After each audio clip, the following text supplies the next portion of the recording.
J'imagine que vous avez déjà vécu un moment où vous faites tester votre jeu et puis vous n'êtes pas forcément satisfait de son état actuel. Vous avez l'impression qu'il manque quelque chose pour le rendre plus intéressant, mais vous savez pas forcément qu'est-ce que vous pourriez faire pour enrichir votre gameplay de façon intentionnelle sans risquer de vous trop vous éparpiller dans votre production. Et aujourd'hui, je vais vous expliquer un petit peu pourquoi je pense que connecter des mécaniques de jeu autour de votre core gameplay, ça va vous permettre d'enrichir votre jeu. Et aussi, comment est-ce que ça va vous permettre de maximiser ces possibilités tout en limitant vos coûts de production. Alors, je m'appelle Igor, je suis game designer junior. J'ai été diplômé en 2023 d'Isart Digital, où j'ai pu participer à la création de 10 projets étudiants, en plus d'avoir réalisé une mission pour Fire Squid et d'avoir travaillé pendant un an chez Virtuos. Après mon diplôme, j'ai vécu un an au Japon où j'ai travaillé sur mon mémoire de recherche en game design sur de l'analyse de mécanique, justement, dans une université de l'agglomération de Tokyo. Et depuis mon retour en 2024, eh ben, je travaille sur des prototypes ainsi que sur une newsletter de game design que j'ai commencé lorsque j'étais au Japon. Et tout d'abord, j'aimerais vous définir un petit peu avec vous ce que c'est une mécanique de jeu. Alors, c'est un terme un peu nébuleux qui n'a pas vraiment de définition fixe, mais qui par contre est utilisé dans toute l'industrie. Donc, même si d'une personne à l'autre, les définitions elles peuvent varier, eh ben, je vais vous donner celle que moi j'utilise pour cette conférence-là. Et donc, un point de vue que j'aime bien prendre pour les designs, c'est de partir du point de vue de mes joueurs et joueuses. Ça me permet, un peu comme vous l'avez vu dans la conférence précédente, de vraiment se mettre à travers leurs yeux pour un peu comprendre ce qu'ils ressentent et ce qu'ils vont interpréter de votre jeu. Et donc, de ce point de vue-là, une mécanique de jeu, en fait, c'est simplement une boîte noire qui reçoit des inputs et qui produit des outputs qui sont rendus visibles aux joueurs et joueuses via des feedbacks. Donc, par exemple, sur une mécanique de crafting, la mécanique, elle reçoit un type et un nombre de ressources pour ensuite créer un objet qui va ensuite apparaître dans l'inventaire des joueurs et joueuses et être visible et utilisable. Euh, Qu'est-ce que j'entends quand je parle de connecter des mécaniques de jeu? En fait, j'entends deux choses par là. La première façon de faire, c'est d'enrichir une mécanique existante en y collant, en y ajoutant des mécaniques secondaires qui vont venir se brancher en satellite, un peu comme vous pouvez le voir sur le schéma. Et cette façon de faire, ça va vous permettre de vous centrer sur un ensemble d'activités cœur de votre jeu, dans un premier temps, pour y ajouter des variations qui vont pouvoir être introduites au fur et à mesure du jeu afin de rafraîchir l'expérience euh, et d'ajouter un petit peu des points de progression. Et en plus, ça va vous permettre de focaliser le scope de votre nouvelle mécanique pour limiter votre coût de production, car vous allez construire uniquement un élément plus petit de votre jeu. Et la deuxième façon de faire, c'est d'ajouter des effets à vos mécaniques pour qu'elles s'influencent entre elles. Donc soit réciproquement, soit unilatéralement. Et cette façon de faire, ça vous permet aussi de centrer votre gameplay sur un ensemble d'activités cœur et de créer des réactions de cause à effet qui vont venir impacter votre expérience de jeu. Ça vous permet également de réduire votre coût de production, car en fait, vous prenez deux de vos mécaniques préexistantes et vous les connectez entre elles. Donc pour vous donner un exemple, dans Rematch, le dernier jeu de foot de Slowclap, que vous avez peut-être vu un petit peu plus ce matin sur la première conférence, eh bien, l'endurance, votre niveau d'endurance va impacter la vitesse de course de votre personnage. Donc le moins vous avez d'endurance, le moins vite vous allez courir sur le terrain. Ces deux éléments-là, ces deux mécaniques-là, ils auraient très bien pu les laisser isolés l'une de l'autre, mais le fait qu'elles s'impactent réciproquement, ça permet de mettre une plus grande emphase sur la gestion de ressources pendant un match. Donc ça donne un intérêt plus grand à deux mécaniques. Et pour connecter intentionnellement des mécaniques entre elles, et puis s'assurer qu'elles enrichissent bien votre gameplay, je vais vous présenter un modèle de hiérarchisation des mécaniques qui va vous servir à analyser votre jeu et que vous pouvez réaliser en quatre étapes. La première étape, c'est d'identifier là où les mécaniques que vous souhaitez analyser. La deuxième étape, ça va être de déceler les connexions qui influencent cette mécanique-là. La troisième étape, ça va être de catégoriser l'ensemble des mécaniques en fonction de leur rôle. Euh, et la quatrième étape, donc ça va être d'analyser vos résultats et de prévoir vos prochaines actions de production. Donc en premier lieu, il s'agit de définir quelle mécanique vous souhaitez analyser dans votre jeu. Si vous êtes déjà en cours de production, je vous conseille de prendre en compte vos retours de playtest pour décider quelle mécanique analyser. Par contre, si vous êtes encore en phase de pré-production et que vous êtes beaucoup un peu sur de la recherche et du théorique, alors je vous conseille de choisir une de vos mécaniques principales de jeu car se concentrer sur votre cœur de jeu, ça vous permet d'augmenter sa qualité et vous éviter de vous éparpiller dans trop de directions simultanées. Et comment est-ce que vous faites pour reconnaître les mécaniques principales de votre jeu? En fait, le core gameplay de votre jeu, donc vraiment votre cœur d'expérience, c'est l'ensemble des activités qui sont les plus souvent réalisées par vos joueurs et joueuses et qui sont essentielles pour atteindre la condition de victoire. Et les mécaniques principales, ce sont les mécaniques qui permettent d'accomplir ces activités-là. C'est comme ça que vous pouvez utiliser des critères un peu pour reconnaître vos mécaniques principales. Et donc, dans un second temps, ce que vous devez faire, c'est identifier les influences sur cette mécanique-là. Il existe trois formes d'influence. Il existe celles qui améliorent votre mécanique, celles qui vont venir remplacer votre mécanique en réalisant la même activité, mais qui fonctionnent différemment, et celles qui viennent entraver vos différentes mécaniques. Et donc, à partir de ces influences-là, vous allez pouvoir faire une liste de toutes les mécaniques de votre jeu qui ont un impact sur votre mécanique principale. Et ensuite, vous allez devoir classer ces listes de mécaniques-là en fonction de leur rôle, les 10 rôles étant, en premier, les mécaniques de valorisation qui viennent améliorer votre mécanique principale. Elles sont réparties en deux catégories, les power-up quand elles renforcent une feature existante et les add-ons quand elles viennent ajouter une nouvelle feature à votre mécanique principale. Et généralement, les mécaniques de valorisation, elles sont construites en extension de votre mécanique principale. C'est pour ça que sur le schéma, elles sont situées juste au-dessus. Et en deuxième catégorie, nous avons les mécaniques alternatives qui sont situées sur le côté car elles viennent remplacer votre mécanique principale. Elles offrent différentes façons à vos joueurs et joueuses d'arriver au même résultat de jeu. Par exemple, dans un brawler, une parade ou une esquive, les deux vont vous permettre d'éviter de prendre des dégâts, même si les deux fonctionnent différemment, et en plus, ils ont peut-être d'autres effets secondaires différents. Et en dernier, donc nous avons les mécaniques d'opposition qui vont venir entraver vos mécaniques de jeu et rehausser le challenge du jeu. Alors ces mécaniques-là, elles existent dans le but de créer de nouveaux défis pour vos joueurs et joueuses et de créer de la friction dans leur expérience de jeu. Et donc cette friction, ils et elles vont devoir l'affronter et la surpasser pour décrocher la victoire. Cette catégorie-là, elle est au sommet du modèle, car, comme on l'a vu dans l'étape 2, elles vont influencer non seulement vos mécaniques principales, mais aussi les mécaniques de valorisation et alternatives en s'y opposant. Et dernièrement, la dernière étape consiste à analyser vos résultats et prévoir vos prochaines étapes de production.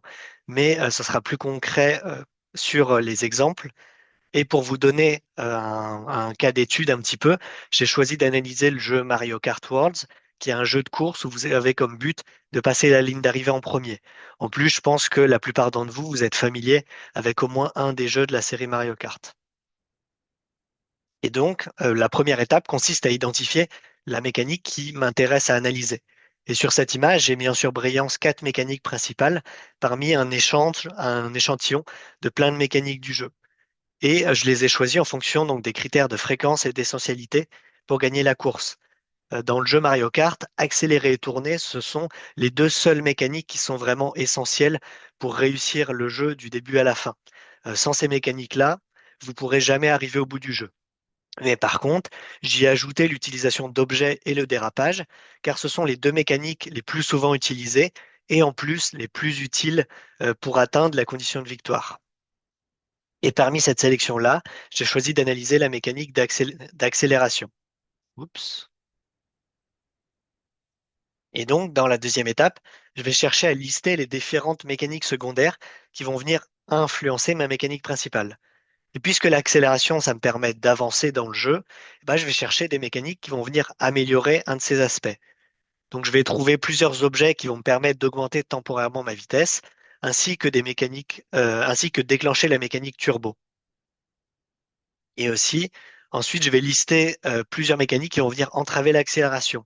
Donc, que ce soit des projectiles ou des obstacles sur ma course qui vont venir ralentir ou renverser mon kart et réduire l'accélération à zéro. Et parmi toutes les mécaniques de Mario Kart, je n'en ai pas trouvé qui viennent vraiment remplacer l'accélération. Donc, je vais laisser cette catégorie-là d'influence vide. Et là, dans ma troisième étape, je vais venir répartir un peu cette liste de mécaniques en fonction des différentes catégories que j'ai énoncées plus tôt. Donc, l'ensemble des éléments qui viennent modifier la vitesse de mon véhicule, je vais les ranger dans la catégorie des power-up, car ils modifient une caractéristique existante de l'accélération. Et dans la catégorie des add-ons, j'ai deux objets qui en fait viennent ajouter une nouvelle caractéristique. Donc en plus d'accélérer, la super étoile, par exemple, elle va me rendre invincible, ce qui va me permettre de rentrer dans la plupart des obstacles sans vraiment me soucier des conséquences. Et cette nouvelle caractéristique, ça va avoir un impact important sur le gameplay, en plus de rafraîchir mon expérience, car pendant un temps limité, je vais pouvoir décider de foncer un peu sur tout ce que je veux, de dévier de ma trajectoire, de dégommer les autres joueurs, etc. Et ce changement de comportement qui me donne un sentiment de puissance, euh, eh ben, il va renouveler mon expérience le temps du bonus.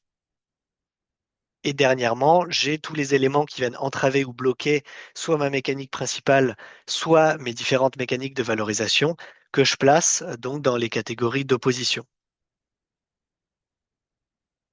Et voici à quoi ressemble la visualisation finale sur l'analyse de Mario Kart. Alors j'ai dû limiter la liste des obstacles par manque de place, mais sur un tableau blanc en production, eh ben, j'ai la liste de tout mettre. Et c'est important pour moi de faire une liste exhaustive d'éléments, même quand ils appartiennent à la même mécanique, parce que derrière, je vais pouvoir comparer et vérifier qu'ils ne sont pas redondants.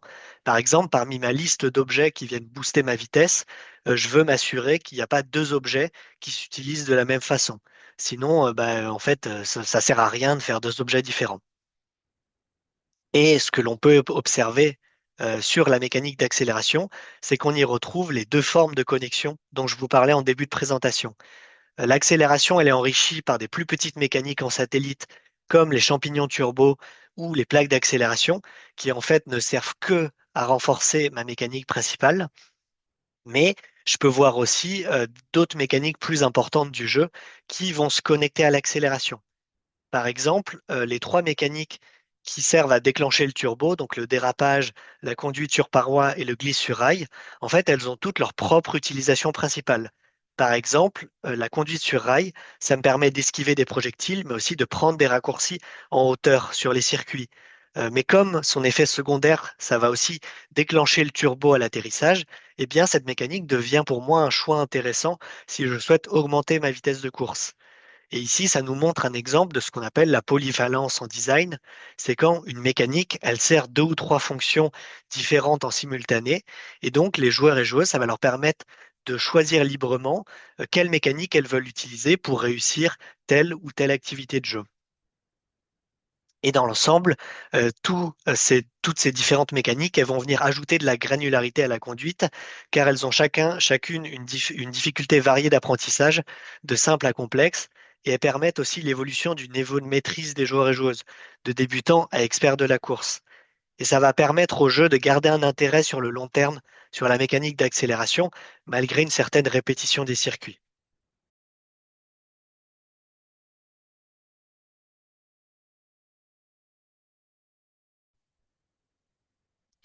Et donc maintenant, je vais vous demander quelles seraient les prochaines questions que vous pourriez vous poser dans votre production, une fois que vous avez fait ce genre d'analyse. Alors, c'est pas forcément propre à Mario Kart, mais une des questions que vous pourrez vous poser, c'est est-ce que certains de mes éléments ou de mes mécaniques, elles sont redondantes, comme je vous l'ai montré un peu plus tôt. Est-ce que je manque de nouveaux challenges sur le long terme? Car en fait, toutes mes mécaniques d'opposition, elles sont introduites au début ou au milieu de mon jeu. Ou bien encore, est-ce que j'ai l'opportunité de créer de la polyvalence en connectant deux de mes mécaniques existantes?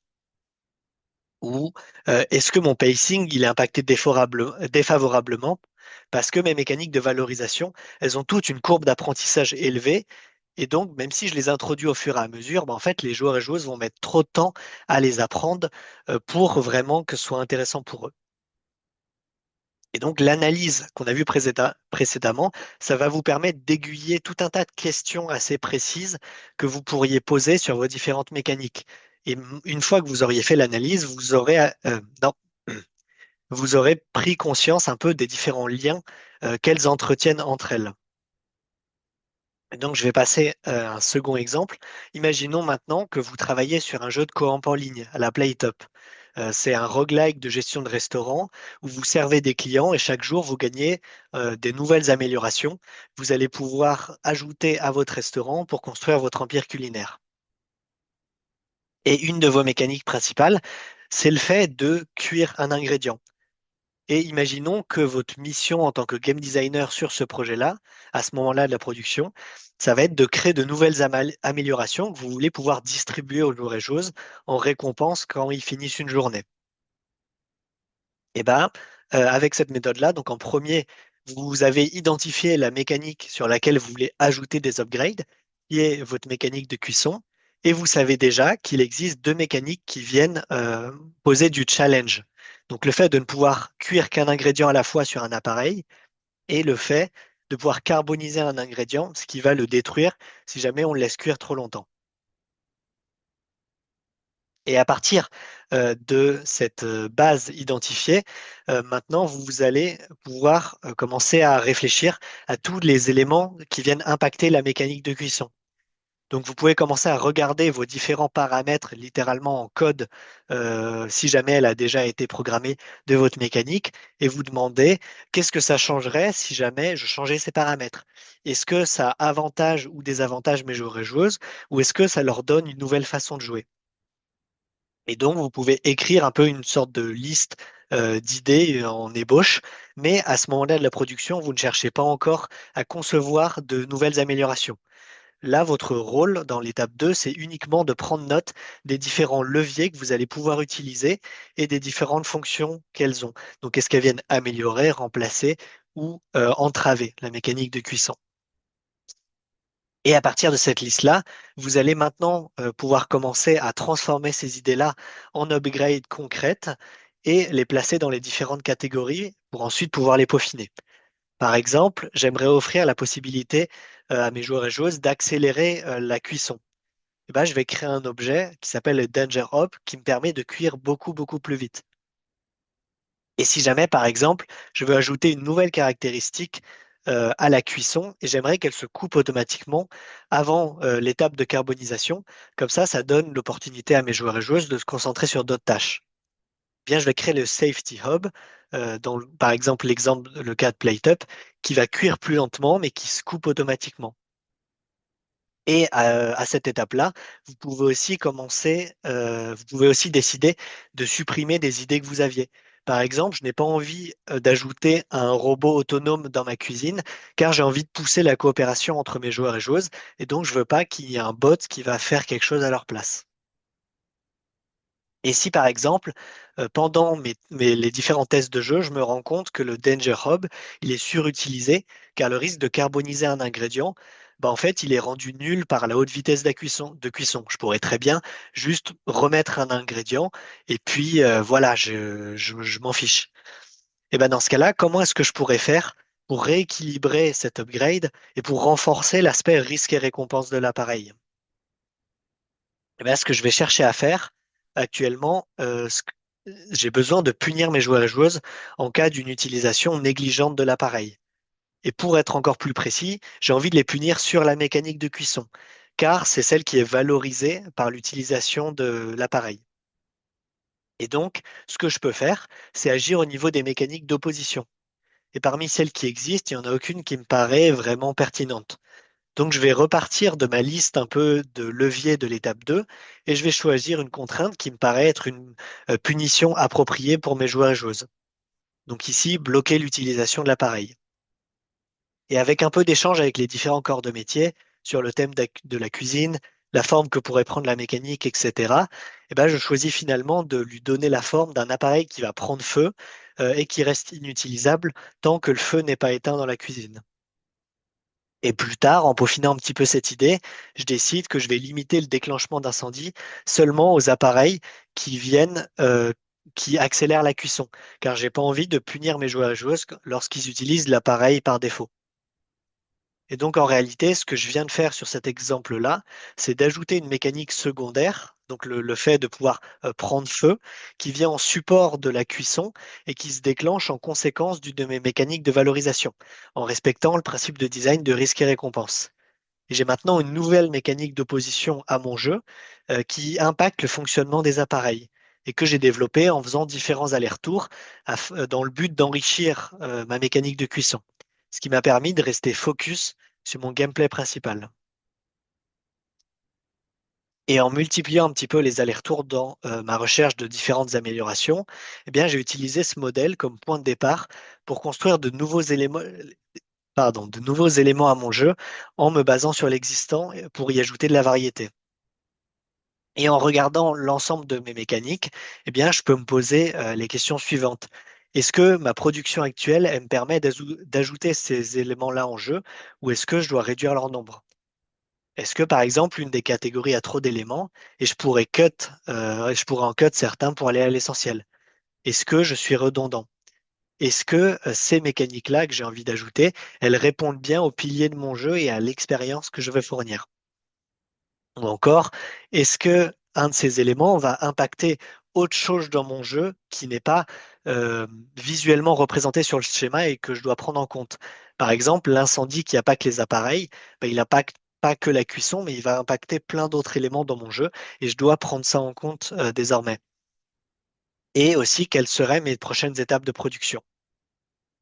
Alors, si jamais jusqu'à là vous étiez encore à de la réflexion, je vous conseille de prototyper quelque chose de rapide, sans asset, si jamais vous faites un proto numérique, afin de pouvoir le tester avant d'engager toute l'équipe dans une mise en production. Ça vous permettra, un, de valider vos idées et en plus de vous donner une grossière estimation du coût.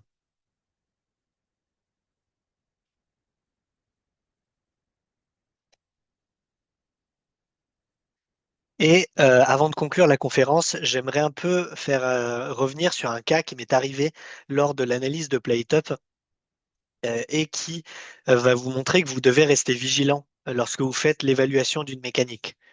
Si par exemple j'avais choisi d'analyser la mécanique pour prendre un objet avec mon personnage, ce qui est un cas probable car ça fait partie des contrôles du personnage, en plus c'est essentiel pour combiner différents ingrédients en recette et c'est la mécanique la plus utilisée du jeu. Donc elle fait bien partie des mécaniques principales. Et ben, voici le résultat que ça donnerait si je l'analysais avec ce modèle. Et si vous me montrez ce schéma-là hors contexte, ben, j'aurais tendance à conclure que la mécanique n'est pas assez variée, et que je devrais la connecter avec d'autres éléments si je voulais améliorer mon gameplay. Sauf que dans ce cas-là précis, ce serait une erreur de jugement. Si je décidais d'ajouter des mécaniques qui viennent valoriser cette capacité-là de mon personnage et de la rendre plus puissante, eh bien, le souci que ça pose, c'est que ça vient en contradiction avec le gameplay PlayTop. Car PlayTop, ça repose sur la coopération avec mes coéquipiers et l'amélioration de mon restaurant. Donc, si j'améliorais mon personnage à la place, eh bien, ça viendrait enlever de la friction au jeu et ça rendrait chaque joueur et joueuse assez puissant et puissante pour ne pas avoir besoin des autres et pouvoir être autonome. Ce qui va à l'encontre de mon expérience recherchée. Donc, si jamais vous étiez sur un roguelike, comme Hades 2 par exemple, eh ben, bien sûr que vous voulez rendre votre personnage de plus en plus puissant au fil du jeu. Mais ce n'est pas le cas pour tous les genres de jeux. Dans un jeu coop, en général, vous cherchez à créer des interactions entre joueurs et joueuses. Et en faisant l'analyse isolée d'une mécanique principale, eh ben, le modèle que je vous ai présenté, il prend le risque de créer des faux négatifs qui va venir vous induire en erreur. Et mon astuce pour éviter ce genre de biais, c'est toujours de prendre du recul avant d'analyser le résultat de votre schématisation. Vous devez toujours remettre la mécanique que vous analysez dans le contexte macro du jeu. Une mécanique, elle sert toujours une expérience précise. Aucune mécanique n'est jamais vraiment isolée du reste du jeu, comme pourrait le faire croire cette visualisation. Et vous n'avez pas besoin de créer la mécanique qui sera la plus variée au monde si jamais elle ne sert pas le propos de votre jeu. Et donc, ça me donne une transition toute donnée vers ma slide récapitulative en commençant par trois points importants si jamais vous voulez faire une bonne analyse. En premier, vous devez vous prémunir contre les biais d'analyse en prenant du recul, comme on a pu le voir juste avant. En deuxième, vous allez devoir connaître le jeu que vous analysez de fond en comble si vous voulez être exhaustif. Alors sur un projet que vous faites vous-même, en général c'est assez facile parce qu'ils sont jamais très longs ou alors vous avez accès au code directement. Mais si jamais vous rentrez dans un studio et que bah, ça fait déjà 3 ans qu'ils sont en production sur le jeu, eh bah, ça va vous prendre un peu plus de temps et vous allez devoir bien analyser et bien comprendre le projet sur lequel vous allez commencer à travailler avant de pouvoir analyser quoi que ce soit. Et dernièrement, vous devez apprendre à prioriser. Pardon, qu'est-ce que vous analysez en premier? Car faire une analyse, ça prend quand même un certain temps et vous n'aurez pas le temps de faire ça sur toutes vos mécaniques dans votre jeu. Donc, ce que je vous conseillerais, c'est, comme je vous l'ai dit plus tôt, soit de choisir une de vos mécaniques principales, soit d'utiliser vos retours de playtest. Ils sont très précieux pour analyser certains plans clés de votre jeu. Euh, Et en récapitulatif, donc je vous ai montré deux façons de connecter des mécaniques de jeu.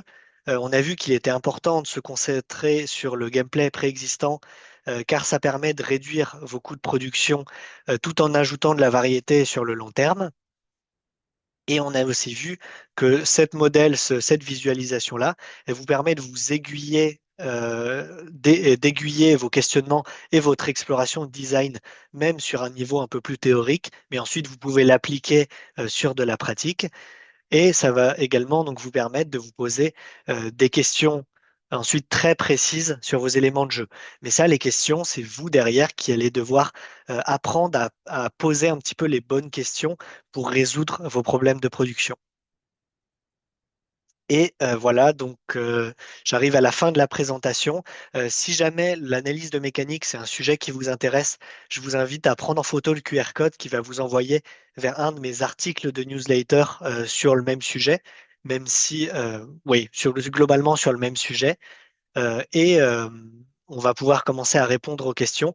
Donc, si jamais j'ai pas le temps de répondre à tout, vous pouvez me contacter sur Blue Sky, LinkedIn ou Discord et je répondrai dès que j'aurai le temps. Donc, n'hésitez pas à poser vos questions sur le Discord et merci de m'avoir écouté.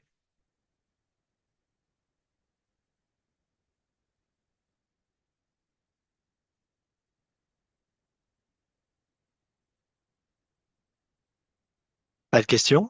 Parfait. Ah, c'est moi qui ai coupé? Non, non, non, Allô, allô. t'inquiète pas. Non, Ah, non, ok. je suis là. Non, J'ai non, vu allumer, mais je t'entendais pas tout de suite. ouais. Non, non, ça y est, ça arrive. Wassim est en train d'écrire. Ok,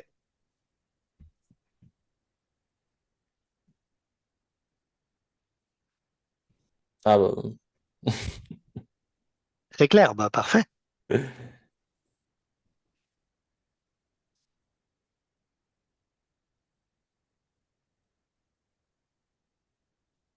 c'est Pindouli, c'est bon. Les questions, elles arrivent. Elles arrivent.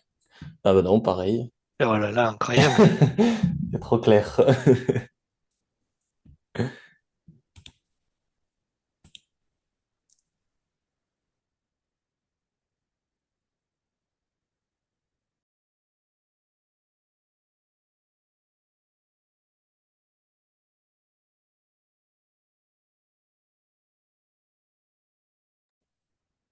Ouais, alors mon expérience au Japon, c'était plus une expérience d'étudiant étranger, car j'étais au sein d'une université dans un laboratoire.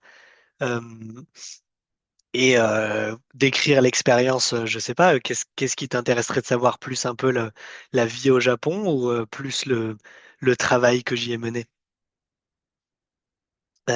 Alors, à quel point tu associes ta démarche au rational level design et tu t'en sers comme point de départ design ou comme outil de résolution de problèmes?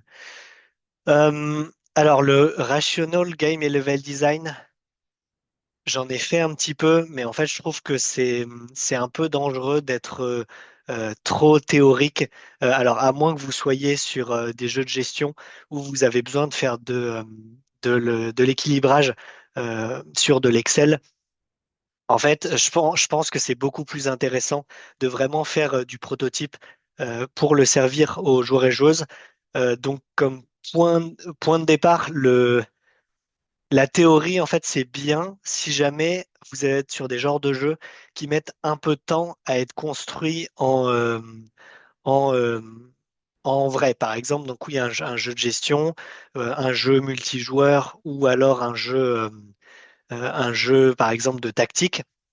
Moi, j'ai travaillé sur un jeu tactique et en fait, même si on a mis un peu de temps à avoir tous les prototypes qui allaient, on n'est pas tant allé sur du rational game design. On a plutôt fait énormément de prototypes papier avec des pièces de board game, etc. Et on jouait entre nous et on invitait des gens pour faire des jeux, enfin pour faire des sessions de test. Car être trop dans le rationnel et la théorie, c'est quand même c'est bien pour de l'étude, mais c'est un petit peu risqué, je trouve, en production. Alors qu'avoir des retours, même sur un prototype papier, même pas forcément avec des joueurs étrangers, mais juste avec d'autres designers qui sont sur d'autres projets, euh, et ben, en fait, ça vous permet d'avoir des gens qui comprennent un peu vos démarches et qui vont accepter des protos un petit peu scuff et borderline, mais ça va quand même vous donner des retours de joueurs. Donc je pense que c'est quand même plus intéressant que d'être trop dans le rationnel. Et donc c'est ce que je vous ai donné un peu sur le deuxième exemple, l'exemple de PlateUp. C'est vraiment plus, vous avez une mission théorique et en fait vous utilisez un modèle qui semble un peu théorique, mais vraiment pour aller sur de la pratique et itérer, itérer, itérer.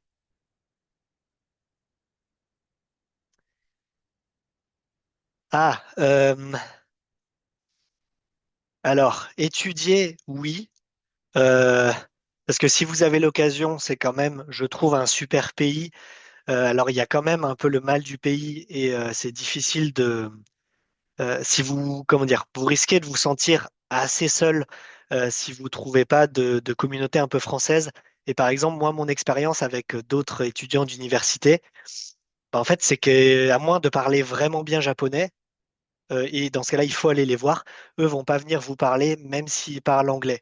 Moi, j'ai été dans des clubs, mais si je leur parlais, même ceux qui parlaient anglais, ben, en fait, ils allaient pas venir me voir. Et c'était un peu le souci d'être avec des jeunes.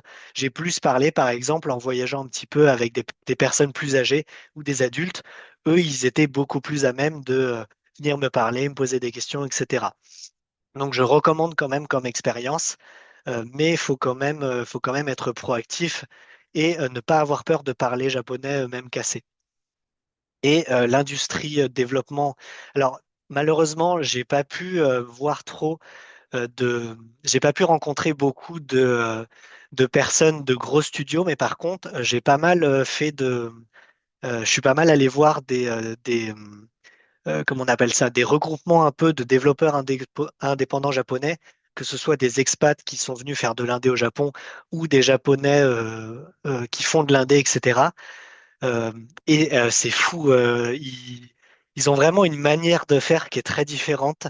J'aime beaucoup un peu les jeux qu'ils proposent car c'est toujours très coloré et ça sort de ce qu'on voit un peu chez nous, du très grim dark, dark fantasy, etc. qu'on voit beaucoup en Occident. Et donc j'avoue, j'aime beaucoup un peu l'expérience indé japonaise.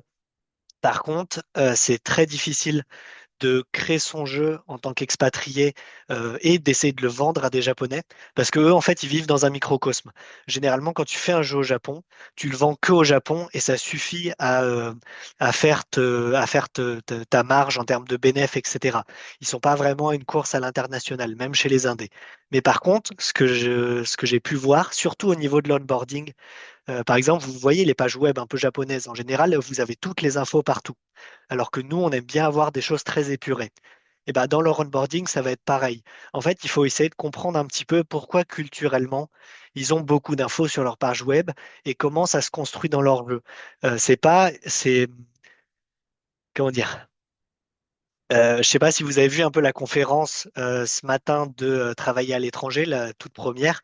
Et ben en fait, il faut essayer vraiment de comprendre la culture pour comprendre comment dans leur langue ils pensent. Donc, par exemple, pour l'onboarding, et ben en fait, moi, quand parlant un petit peu avec des Japonais, de ce qu'on m'a appris, c'est qu'en fait, culturellement, si jamais ils n'ont pas toutes les infos sur la première page du site, eh ben, ils vont penser qu'on essaye de leur cacher des infos, qu'on essaye de les induire en erreur, etc. Et c'était pareil sur les contrats, lorsque j'ai fait mes contrats téléphoniques, etc. Ils m'ont imprimé le contrat, on a vu ça en direct et on l'a relu ensemble. Ils ont un peu cette peur d'être trompé. Et c'est quelque chose qui se retrouve donc dans leur page web et tout, où du coup il y a beaucoup d'infos, mais eux ils peuvent lire très très vite. Et donc c'est la même chose dans les jeux. Ils aiment bien avoir quelque chose de très très dense en termes d'onboarding, parce que ça leur permet de commencer à jouer très vite, quitte à suivre un petit peu des flèches, et plus tard de comprendre un petit peu le jeu par eux-mêmes. Donc c'est très très différent, même au niveau 1D. Et je conseille quand même l'expérience. Après, euh, essaye de parler un petit peu avec des expatriés. Moi, j'ai encore des collègues qui ont trouvé un travail là-bas. Et justement, je vais les revoir dans pas trop longtemps. Mais je te conseille de parler un peu à des expatriés qui ont travaillé dans le jeu vidéo, parce que c'est comme ça que tu sauras un petit peu comment c'est travailler au Japon. Alors, question de Jason. On dirait Play Up. Alors, est-ce qu'il y aurait une amélioration possible du modèle pour contrer les biais positifs, les biais faux positifs et négatifs, etc. Euh, alors, je termine de lire peut-être en catégorie 1 en mettant des propriétés. Alors, peut-être, mais moi je pense que c'est du travail inutile. Là, ce serait comment dire, tu peux améliorer le modèle plus petit à petit, mais pour moi, ce qui me semble le plus intéressant dans ce cas-là, c'est de faire le modèle sur différentes mécaniques principales, par exemple sur deux ou trois, etc. Et ensuite de comparer. En fait, je pense que tu vas mettre plus de temps. Alors, à moins, tu peux essayer de chercher un petit peu sur ton temps libre, mais dans un cas pratique en production, t'as pas forcément le temps de réinventer tout ce que tu trouves. Et donc, je pense que tu vas mettre plus de temps à essayer de créer un modèle parfait qui n'a aucune faille, etc. Alors que bah, ce que moi m'a montré un peu mes études et en pratique dans des studios et tout, c'est que aucun modèle n'est parfait, que c'est comme des moteurs de jeu. Tu vas toujours choisir un pour et un contre ou sur un logiciel. Et en fait, pour moi, c'est plus intéressant et plus efficace en termes de production de comprendre les contres et d'agir en conséquence plutôt que d'essayer de créer une sorte de théorie parfaite. Alors, bon, remarque, là, il n'y a pas d'autres questions, donc je peux un peu lire un peu plus ton idée, voir si je peux répondre plus en détail. Et après, c'est pareil. Tu vois, par exemple, ce modèle-là, ce qui est très bien, et moi qui m'a beaucoup servi, c'est qu'il est très simple. Ça, je peux prendre un screenshot et le partager à l'équipe d'autres métiers qui ne sont pas des game designers et discuter avec eux sur plein de points, que ce soit le scope, donc pour le producteur par exemple sur le nombre de features, que ce soit là les artistes sur comment mettre en scène ces éléments-là, etc. Donc en fait, une visualisation très simple, ça a des défauts, mais ça permet aussi de pouvoir la communiquer beaucoup plus facilement aux autres membres de ton équipe. Et donc, c'est ça aussi, moi, que je trouve avantageux dans ce modèle-là, malgré ses défauts. Euh, ou non à l'étude suivant ton modèle. Ouais, bah après, se poser des questions d'éligibilité et tout. Après, tu le verras, hein, une production, c'est pas un bouquin, c'est comme un GDD. Moi, je suis pas, euh, comment dire? Pour moi, le GDD, ça doit être un recueil de choses dont on doit se souvenir. Ça doit pas être un plan de mon design parfait, de mon jeu parfait, que ensuite je vais servir aux équipes. Pour moi, ça doit vraiment servir un peu de mémoire, le GDD. Et donc, euh, euh, alors attends, pourquoi? Et donc, alors pourquoi j'ai pensé à ça? Euh,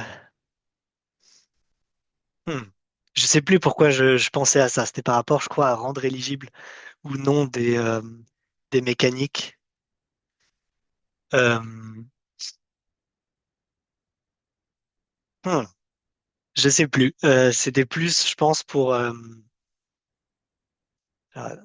bon. j'ai oublié. Si ça me revient, je te répondrai. Mais en gros, voilà voilà le global de ma réponse. Je pense il faut rester dans du pratico-pratique. C'est ce qui va vous servir en production, c'est ce qui va servir à vos équipes, c'est ce qui va faire avancer vos projets. La théorie, c'est bien si c'est applicable. La théorie pour la théorie, bon bah c'est bien pour des vidéos YouTube. Mais voilà.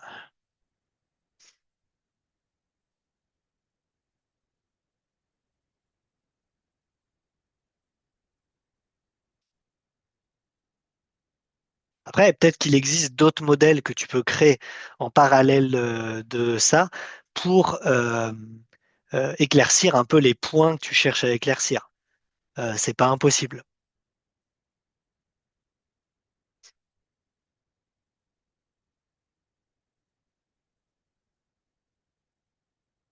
Euh,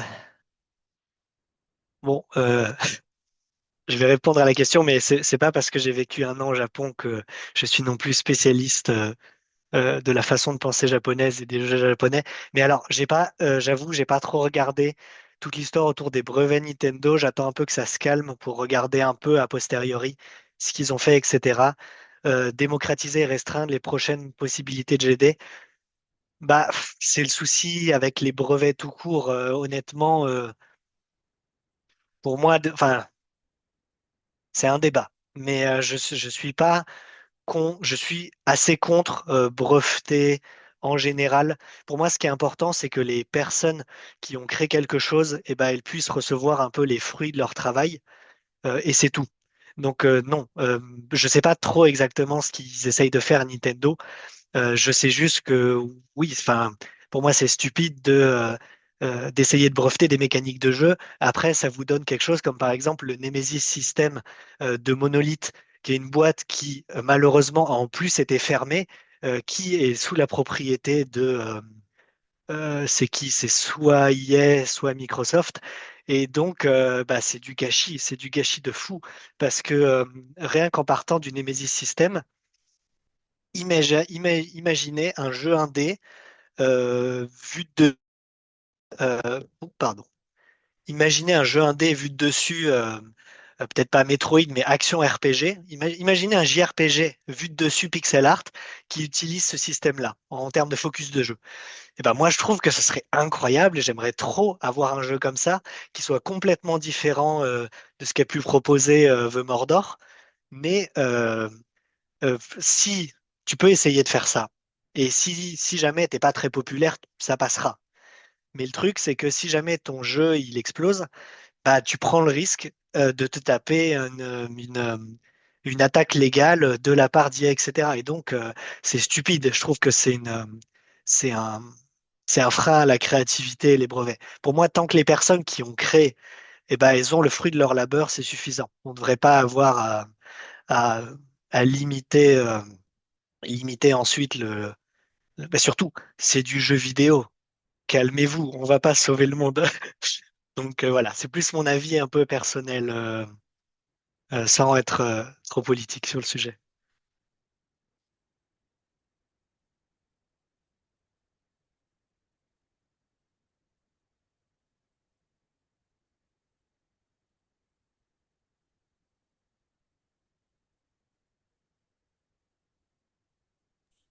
Hop, Igor, on t'entend plus.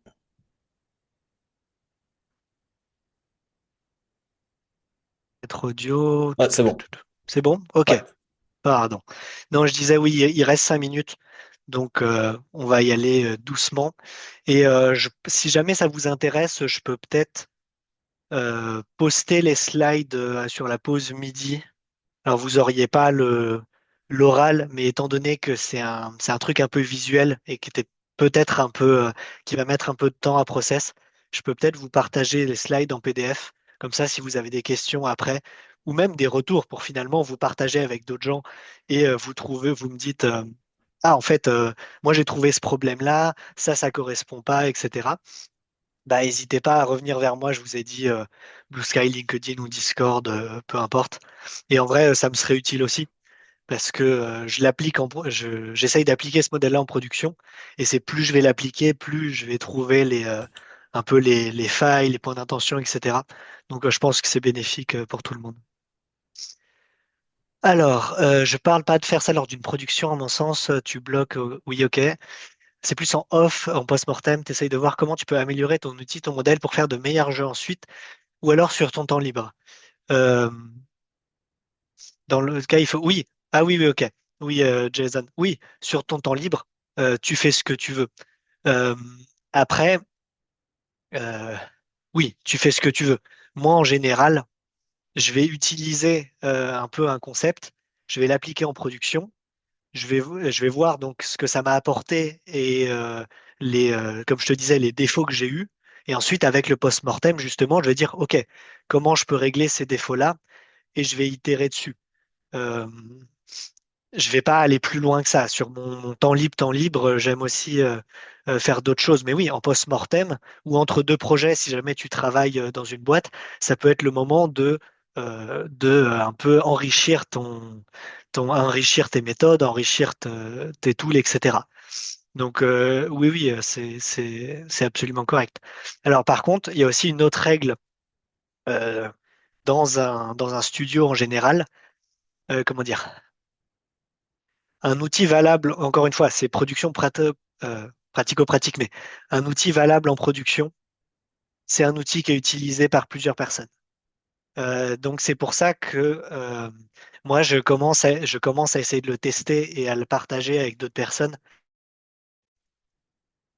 Alors, est-ce qu'on m'entend là? Parce que je crois que j'ai coupé encore. Non, non, non, c'est bon. Ça Ok. fonctionne. C'est le câble. En fait, je tire sur le câble. Euh, c'est qu'en fait, si, peu importe ce que tu fais, si ta méthode, ton système, ton planning, etc., il prend pas avec les autres personnes de ta prod, bah ça sert à rien de forcer non plus. Donc c'est aussi une autre règle qui est importante, je trouve, en production. Et donc voilà, donc moi pour l'instant j'essaye justement un peu en début de production, etc. Ou même quand j'arrive quelque part sur mon temps libre de faire un petit peu cette analyse-là avec ce modèle-là et ensuite de le partager et voir est-ce que ça prend auprès de mes pairs, etc. Et donc c'est un peu comme ça que je saurais est-ce que c'est un modèle qui va être viable sur le long terme ou est-ce que pour l'instant c'est viable pour moi parce que je suis justement un petit peu dans cette transition entre étudiant avec des stages et professionnel. Donc il y a aussi ce côté-là où je pense qu'en tant qu'étudiant, avoir quelque chose un peu plus théorique, ça rassure quand on a un peu moins d'expérience. Et c'est pour ça aussi que je voulais vous le présenter parce que voilà, je pense que ça peut au moins vous donner des idées. Si ça peut juste vous donner des idées d'avoir d'autres choses, même sans reprendre entièrement la théorie ou quoi que ce soit. Voilà, si ça peut être utile, c'est bien. Si c'est pas utile, faut me le dire et je changerai ce qu'il faudrait ou je passerai à autre chose, tout simplement. Eh ben, nickel. C'est cool. Trop, trop bien. Merci beaucoup, Igor. Bah, merci à vous deux pour le modo de la salle. Pas de souci. Du coup, avec grand plaisir pour ta présentation, si tu veux nous l'envoyer. Tu peux l'envoyer directement dans le channel QA si tu veux. Ouais, je vais l'envoyer là. Et bah, trop, trop cool. Merci beaucoup. On te libère, Igor. C'était trop bien. Ouais. Bah, bonne journée à vous. Bonne journée. Salut. À plus. À plus.